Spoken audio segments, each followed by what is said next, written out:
Assalamualaikum warahmatullahi wabarakatuh. Halo teman-teman, di sini kami akan menjelaskan tentang breakwater untuk mata kuliah perancangan pelabuhan dan struktur pantai. Sebelumnya saya akan memperkenalkan nama-nama dari kelompok 6. Yang pertama ada saya sendiri, Nur Yulia Damayanti, yang kedua ada Meshita Eka Fresya, dan terakhir ada Julianto Pangestu. Ini dia beberapa daftar isi yang akan kami bahas per poinnya.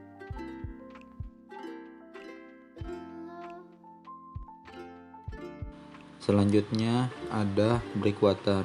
Pemecahan gelombang atau breakwater adalah suatu bangunan pantai yang bertujuan untuk mematahkan atau menahan energi gelombang yang datang menuju pantai sehingga karakteristik gelombang yang datang sesuai dengan yang direncanakan atau disyaratkan. Bangunan breakwater pada umumnya dibuat untuk melindungi konstruksi bangunan pantai lainnya, seperti pelabuhan, kawasan pantai wisata, dan sebagainya. Atau bisa juga untuk melindungi garis pantai dari bahaya erosi dan sedimentasi. Bangunan breakwater tersebut biasanya terbuat dari tumpukan batu, beton, ataupun baja sesuai dengan tipe breakwaternya. Yang di bawah ini adalah contoh ilustrasi bangunan pemecah gelombang. Kemudian ada fungsi pemecah gelombang. Yang pertama, pemecah gelombang berfungsi sebagai pelindung kolam perairan dari serangan gelombang yang dapat mengakibatkan terganggunya aktivitas di perairan baik pada saat pasang, badai, maupun peristiwa alam lainnya. Yang kedua, gelombang yang menjalar mengenai suatu bangunan peredam gelombang.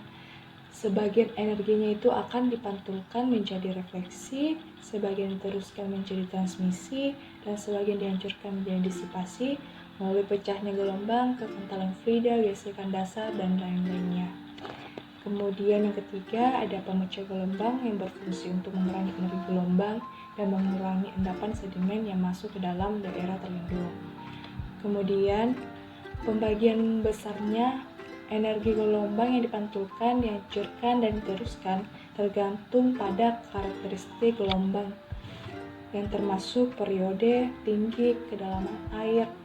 Nah, tipe bangunan peredam gelombang dan geometrik ini, bangunan peredam ini termasuk kemiringan evaluasi dan puncak bangunan.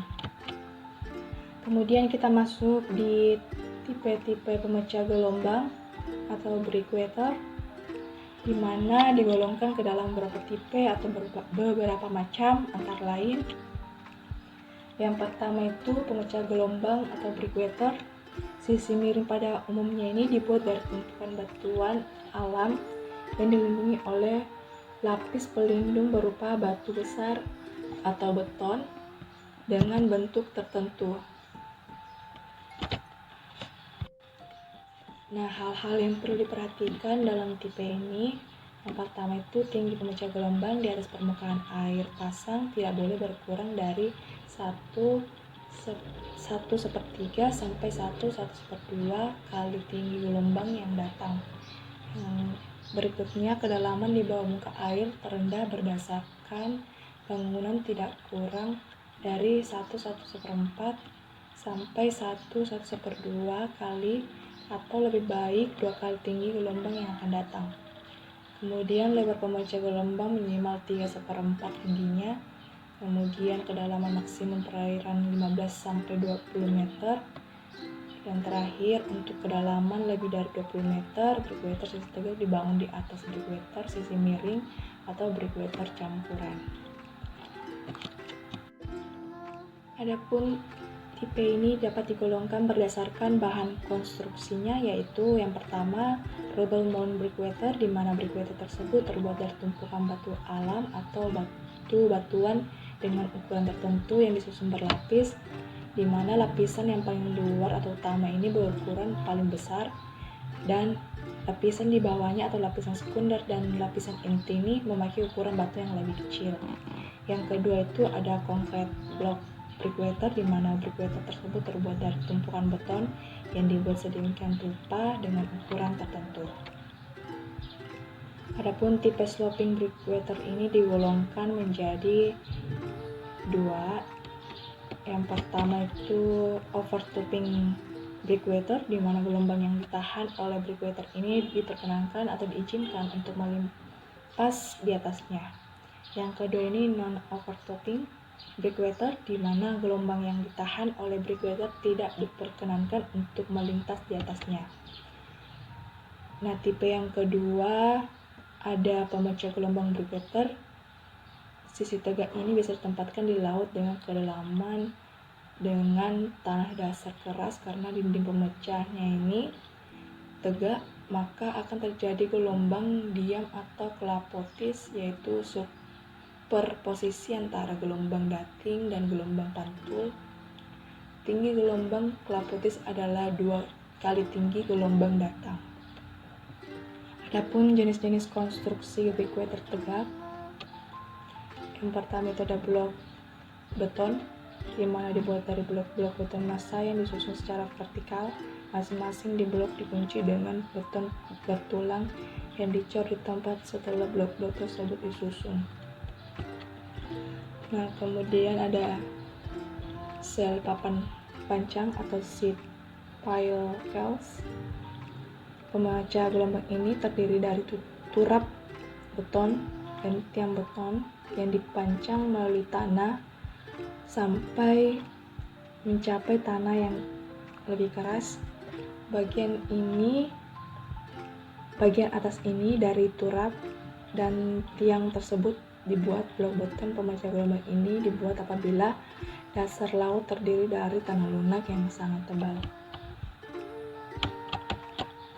Kemudian ada caisson. Pemecah gelombang ini dibuat di daratan dan kemudian dibawa ke lokasi yang telah ditentukan dengan ditarik oleh kapal. Setelah sampai ke lokasi caisson tersebut, ditenggelamkan ke dasar laut dan mengisikan air ke dalamnya dan kemudian diisi dengan pasir.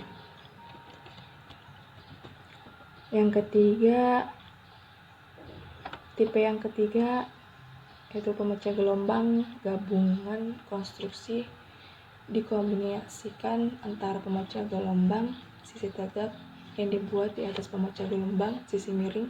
Pemecah gelombang breakwater gabungan dibuat apabila kedalaman air sangat besar dan tanah dasar menahan beban dari pemecah gelombang atau breakwater sisi tegak. Baik, di sini ada kelebihan dan juga kekurangan dari tipe-tipe pemecah gelombang atau breakwater.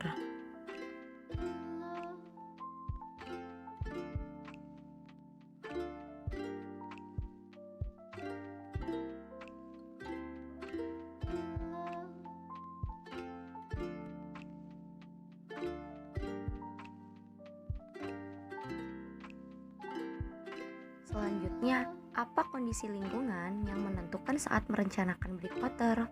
Yang pertama ada gelombang, yang kedua ada pasang surut air laut, yang ketiga ada arus, dan yang terakhir angin dan tanah dasar.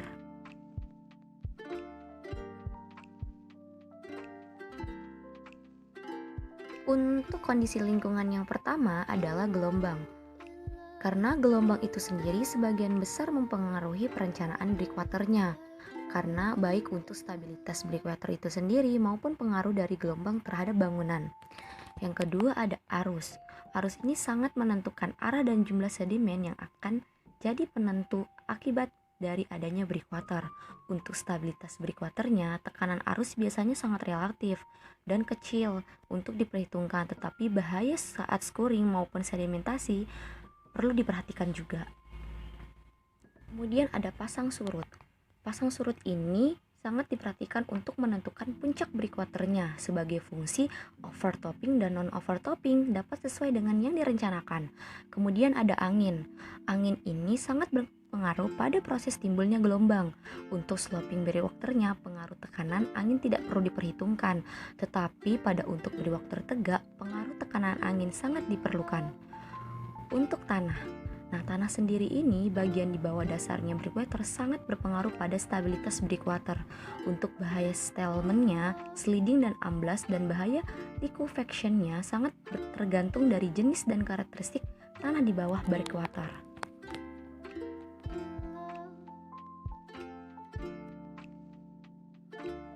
Selanjutnya ada Tahapan dalam merencanakan breakwater. Dalam merencanakan breakwater ada beberapa tahap yang perlu diperhatikan. Tahapan dalam merencanakan breakwater sangat tergantung pada besar atau tipe breakwater yang akan dibangun. Breakwater yang kecil dan tradisional tentunya akan lebih mudah dan sederhana bila dibandingkan dengan tahap-tahap dalam merencanakan breakwater yang besar dan utama dalam suatu pelabuhan dalam merencanakan suatu bangunan. Yang pertama adalah pembentukan tim perencana. Kedua, pemilihan lokasi. Ketiga, pengumpulan dan analisa data klimatologi, oceanografi, hidrografi, dan data soil geologi. Keempat, perkiraan awal kondisi gelombang. 5. Membuat draft layout breakwater. Keenam, pengumpulan data gelombang minimal 1 tahun terakhir. 7. Pengumpulan data angin yang aktual untuk mengkalibrasi model dari angin ke gelombang. Ke-8. Pengumpulan data gelombang panjang dalam satu periode tertentu bila dibutuhkan. 9. Studi tentang kondisi gempa. Ke-10. Pengumpulan data pasang surut minimal 2 bulan. Ke-11. Perhitungan data angin. Ke-12. Pencatatan data arus 1 atau lebih lokasi per pencatatan. Ke-13. Survei topografi dan hidrografi. Ke-14. Studi sedimentasi. 15. Studi lingkungan. 16. Menentukan material konstruksi yang cocok. Ke-17. Studi material batuan. 18. Tes model hidrolik untuk penentuan layout. 19. Pemilihan tipe breakwater yang akan dipakai. 20. Pembuatan rencana awal potongan breakwater cross section. 21. Pembuatan model tes untuk mengoptimasi penampang dan ujung breakwater. 22. Perencanaan detail breakwater atau perencanaan akhir. 23. Pelaksanaan tender. 24. Perbandingan dengan desain lain yang diajukan oleh peserta tender. 25. Perubahan penampang yang detail jika perlu, sesuai hasil negosiasi dengan pelaksana atau kontraktor. 26. Mendatangkan kontrak kerja.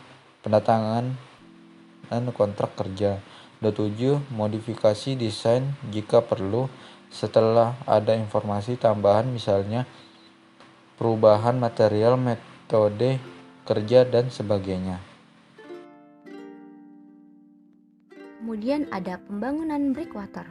Di dalam membangun breakwater sangat dilakukan sesuai dengan kemampuan kontraktor atau pelaksana setempat tanpa merubah hasil perencanaan yang ada. Sebagai gambaran di bawah ini untuk menjelaskan metode pelaksanaan yang sering dipakai.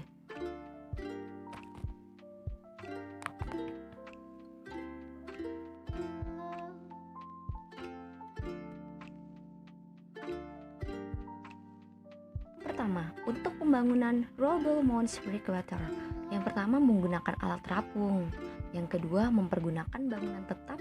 Yang ketiga menggunakan helikopter. Untuk pembangunan monolith breakwater, yang pertama ada pembangunan lewat puncak atau overcrest, yang kedua ada pembangunan lewat pengapungan, dan yang ketiga pembangunan di tempat. Berikut adalah referensi yang kami dapatkan untuk memenuhi setiap poin-poin yang ada di breakwater.